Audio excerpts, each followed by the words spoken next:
এক বন্যার রেশ না কাটতেই আবারও টানা বৃষ্টি ও পাহাড়ি ঢলে সিলেট এবং সুনামগঞ্জে প্রবল বন্যার আশঙ্কা দেখা দিয়েছে। সুরমা নদীর পানি বিপদসীমার 11 সেন্টিমিটার উপর দিয়ে প্রবাহিত হচ্ছে। সুনামগঞ্জ তাহিরপুর সড়ক তলিয়ে বন্ধ হয়ে গেছে যান চলাচল। কুড়িগ্রাম ও লালমনিরহাটেও সব নদ নদীর পানি বেড়েছে। আবহাওয়া অফিস বলছে আরও দুদিন সারা দেশে বৃষ্টি অব্যাহত থাকবে। সঙ্গে পাহাড়ি এলাকায় ভূমিধসের আশঙ্কা আছে। প্রতিনিধিদের তথ্যচিত্রে নুসরাত জাহান সিনথির রিপোর্ট।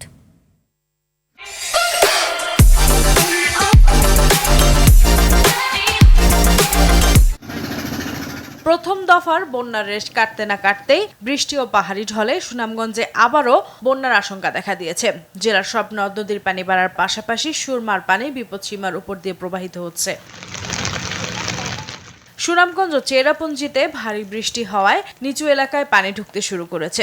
সুনামগঞ্জ তাহিরপুর সড়ক তলিয়ে বন্ধ হয়ে গেছে যান চলাচল। নদীর পানি আবার বৃদ্ধি পেয়েছে, এখন আবার কতটুকু বিপদসীমার উপর দিয়ে উঠবে আর কি করবে, আমরা এখন তো খুব আতঙ্কের মধ্যে আছি। গুছাইতে আবার বন্যার পানি।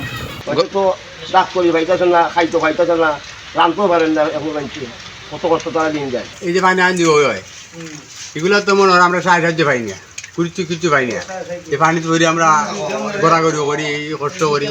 অব্যাহত বৃষ্টিতে সিলেট জেলায়ও আবার বন্যা পরিস্থিতির সৃষ্টি হয়েছে। সুরমা নদীর পানি কানাইঘাট পয়েন্টে এবং কুশিয়ারার পানি ফেঞ্চুগঞ্জ পয়েন্টে বিপদসীমার উপর দিয়ে প্রবাহিত হচ্ছে। অন্যদিকে মৌলভীবাজারে বন্যা পরিস্থিতির কিছুটা উন্নতি হলেও এখনো পানিতে ডুবে আছে ঘরবাড়ি ও রাস্তাঘাট। এতে চরম ভোগান্তি পোহাচ্ছে দুর্গতরা। পানি নিষ্কাশনের ব্যবস্থা না করেন তাহলে আমরা আজীবনীরা ভুক্তভোগী থাকবো। যারা বসবাস করে তাদের লেগে তো অনেক সমস্যা তুলতেছে, বুঝছেন নি ভাই।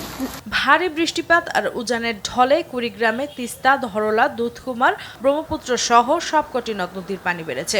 লালমনিরহাটে তিস্তার পানি ডালিয়া পয়েন্টে বিপদসীমার নিচ দিয়ে প্রবাহিত হলেও যে কোনো সময় বাড়তে পারে বলছে তিস্তা ব্যারেজ কন্ট্রোল রুম। এদিকে আগামী 2 দিন দেশের সব বিভাগে ভারী থেকে অতি ভারী বৃষ্টি অব্যাহত থাকার পাশাপাশি চট্টগ্রাম, রাঙ্গামাটি, খাগড়াছড়ি, সিলেট সহ পাহাড়ি এলাকাগুলোতে ভূমিধসের আশঙ্কার কথা জানিয়েছে আবহাওয়া অফিস। নুসরাত জাহান সিনথি, RTV।